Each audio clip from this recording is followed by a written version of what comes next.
Ganito talaga pag big scoot ang dala natin.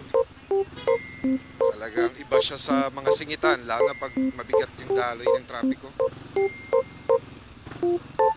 Tsaga-tsaga lang talaga.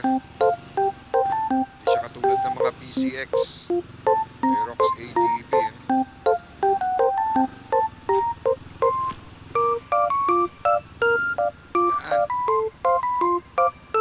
Madali maniobra ito kasi maiksi lang yung radius mo eh.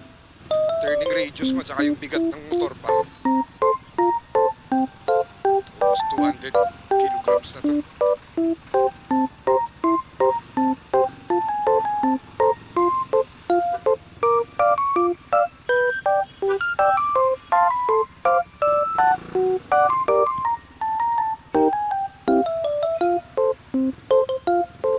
Pero kayang-kaya naman. Tsagaan lang talaga.